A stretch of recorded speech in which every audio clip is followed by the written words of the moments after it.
cette question-là. Oui. war na ko jël à bras ouverts. te mënuñu régler ces problèmes-là tant que amuñu un dialogue franc, direct avec les organisations syndicales. Tout à fait. Tout à fait alors à rappeler que ni nag autorités yi jéem nañu waxtaan ak syndicalistes yi pour éviter woon grève bi waaye nag jotuñu woon am consensus terewul nag ñoom dem nañ ci li nga xamante ni moom moo di grève bi comme nañu ko annoncé woon. alors beneen ponk tamit bi nga xamante ni tey mu ngi ci xëtu yéenekaay yi mu ñeel tamit annonce bi nga xamante ni jëwriñ bi ñu dénk wàllub production beeg agriculture beeg yu ne mel di Serigne Gueye Diop mooy ministre de l'industrie et du commerce moom nag nee na jamono gi dañ fas yéene dakkal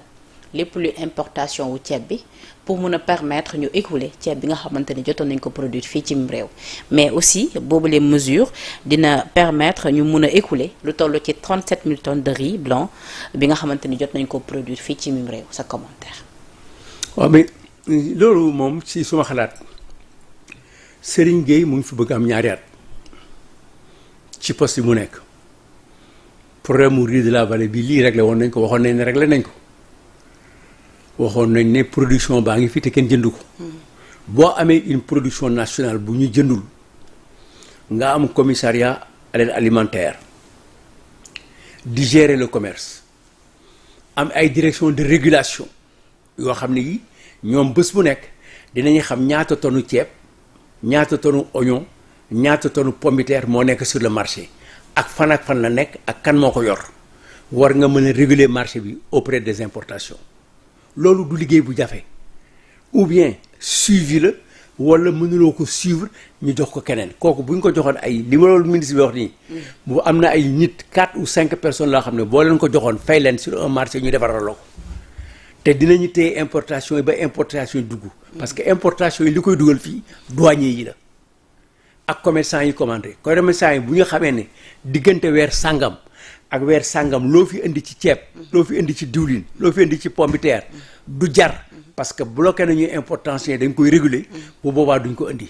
moo tax yenn saa yi gis nga pétrole bi gars yi dañuy toll fenn ci ay jamono dañuy jël seen bateau yi gaare ko au large taxaw di xaar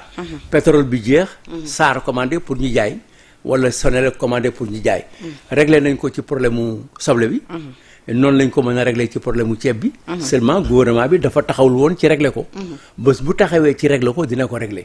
fexe ba ceeb bi di jar benn problème la aider aussi les riziculteurs à ce que ñu mën a calibrer ceeb bi pour que ceeb bi aussi di nuroo ci saako bi kooku beneen problème la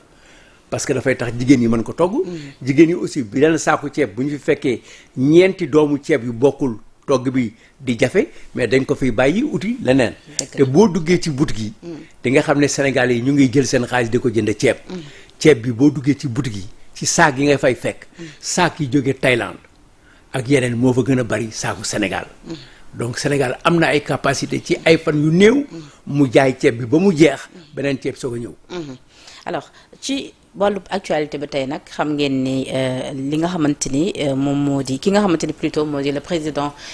Bassirou Diomaye Diakhar Faye moom nag ni ki le 6 juillet dafa saisiroon li nga xamante ni moom moo di le conseil constitutionnel ci ab procédure d'urgence bu mu leen saisiree nag c'était pour violation de la procédure de révision constitutionnelle ci révision constitutionnelle bi nga xamante ni les députés majoritaires à l'Assemblée nationale à savoir le groupe parlementaire Pastef les patriotes dañ ko amaloon ba daal di koy muy projet bi nga xam adopté woon nañ ko ba daal di koy soumettre au président de la République président jàpp ni maanaam bu ñu xoolee li ci kaw rek nañu ko doxalee dëppoowul ak ni nga xamante ni noonu la waroon amee tax ba président daal di laaj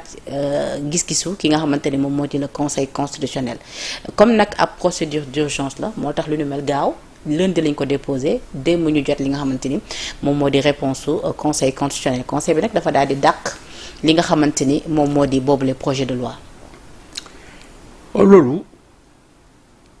ñu bari bettu leen wala bokk mën naa wax ne ñi nekk ci biir assemblée bi waru leen bett ñi nekk ci assemblée bi. te am na ñu bett de. non bettu leen dañuy nuru ne bett na leen mais bettu leen parce que ñi defar loi bi ñoom seen bopp xam nañu fi seen xam-xam toolu xam nañu li ñu bind xam na kan moo leen dimbali ci bind ko ak fu ñu ko jëlee mooy ñoom juróom ñu bind loi yi. ñoom xam nañu loi bi nga mënoon na jàll wala mënul jàll seen capacité d'écriture ak bind ak xalaat war nañu xam nga yenn woon nañu lu ñu attan wala déet muy benn ñaareel bi seen proposition de loi boobu du seen xalaat il faut ñu nangu loolu tamit xam nga ne xalaat bi ñu ngi ko jëlee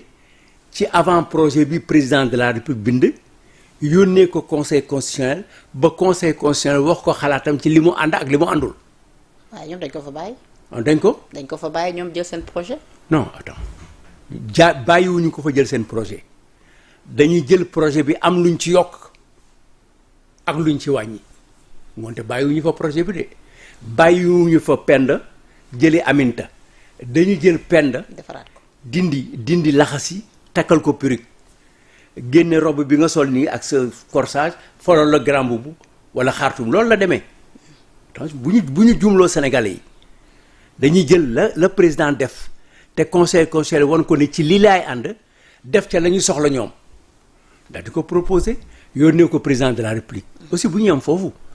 président de la république tontu na président assemblée nationale ne ko gis naa proposition bi nga ma yónni lii ak lii laa ciy amandé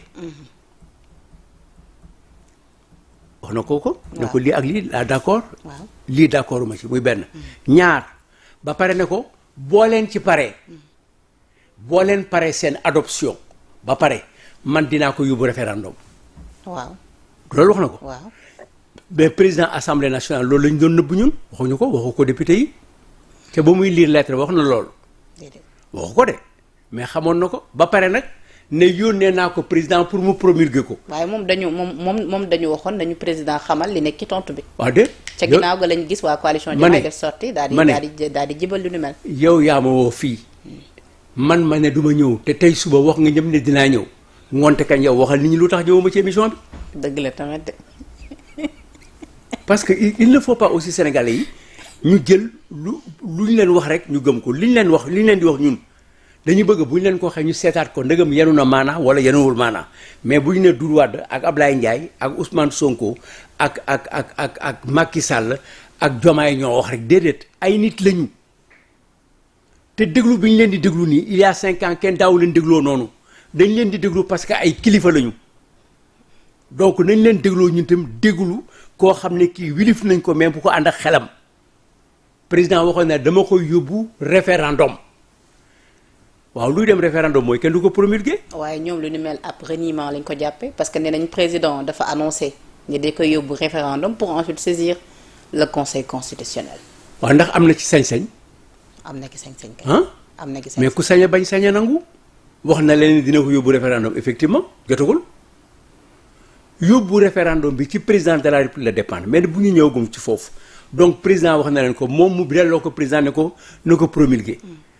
mais moom xamoon na ne du dem parce que nit boo ànd ak nit ngeen bokk dara te ëppale woo ko ci cër bi nga ci am lañ ci am danga koy déglu ñaari wax waroon a tax ñu taxaw. mais ban ak ban. man du ma wax sama bopp mais man le 15 décembre 2024 laa bind benn article bu tudd la révision inachevée wane ne président Diomaye révision bu muy def pour supprimer au conseil des collectivités territoriales ak conseil économique et social et environnemental ma ne ko baaxul parce que àggul parce que révision constitution bi da nga koy adopté ba pare soog ko approuvé loo mënti dégg rek mooy ñaar yooyu lay ànd da nga koy adopté ba pare approuvé ko boo ko adopté bañ ko approuvé da nga naan approbation bi jox nga ko assemblée nationale mu def ko te président deful woon loolu bii nag biñ ko laata voté la leen ne man dama ko yóbbu approbation référendum ngoonte président wàccoon ak ñoom mais ensuite wax ma loolu mais ñi ci bind dañuy bari mais ñaar Abdou Mbow dafa leen wax ne li ngeen di bind baaxul te yéen war ngeen sonn ci loo leen bind ñu ne baaxul wax leen ñeent wala juróomi yëf yoo xam ne yi ci ñaari at def nañ ko ñu delle leen ko ne leen bindin bi baaxul. ñeenti yoon du dëgg. ne leen waaye yéen est-ce que yéen mën ngeen dëkk nii rek loo leen bindal ñu ne baaxul mais am leen juuti laajte leen taxaw leen ñu waxtaane ko Aminata Sow Sidibé wax loolu. loolu lan moo leen ko yóbbee. lan moo leen yóbbee loolu. loolu la fait que balaa ñu ci àgg. waaw ngoonte woon bi ñu ko defee tey au moins tey jii ñoom ku ci nekk ci ñoom war na toog sa néeg député bu nekk ne ay la yooyu ñun war nañu seetaat suñu bopp mais ñun affaire CNRA xaw ma enseignants yi affaire information da nga maam les journalistes là affaire loi interprétative affaire nangam mais loi yooyu yëpp dafa dem ñu delloo si ñu ko nit ñi daan nañ fi toog at ñaari at kenn du delloo si seen texte mais ñoom ci ñaari at ñeenti yëpp ñu teg ko mu ne ngoonte bon li war a war ñun mooy war nañu nekk député yoo xam ne ci parti la ñu bokk Pastef la ñu bokk dañu am seen projet bopp mais nañu seet suñu digganteeg yoon ñun lu tax saa ñuy doxee rek yoon dab ñu dañu wàññeeku leen man loolu laa leen di ko loolu laay wax ne man dama jàpp ne tey ku ci nekk ci ñoom c'est des gens qui sont jàng nañu bëgg nañu réew mi ci parti la ñu bokk kenn gënu leen fi mais malheureusement seen doxalin war nañ ko seet mais man lu tax saa yu ma duggee ci jàkk yi ñu ne ma génnal mais am naa problème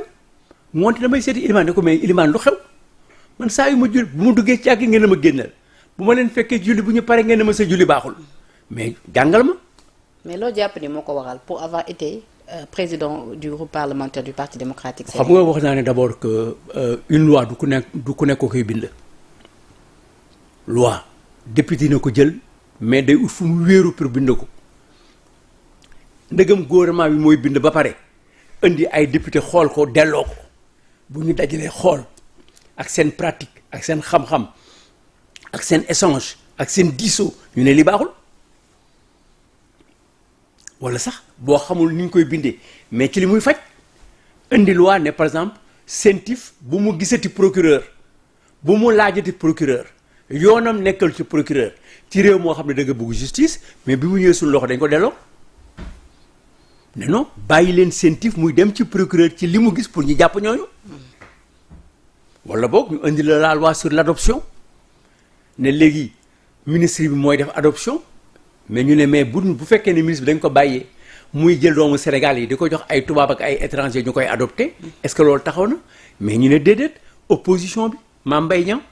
Imam Mbaye Niang ak Latif Guèye yàlla na leen yàlla xaaree aljana ñooñu ne mais li du yoon boo leen ko defee mooy da ngeen di jël li nga xam ne père de la nation moo ko moom dénk ko keneen te bàyyi du dénkaane ay doomam gedd leen mais ñu dégg waññeeku mais une assemblée groupe parlementaire dina bari doole dina am majorité dina ko exercer mais day agir avec intelligence donc loolu moo leen tax. kon ñoom ils n'agissent pas avec intelligence. ah je ne le dis pas mais peut-être duñu privilégier trop les concertations parce que loolu la leen seen yeneen collègues députés di leen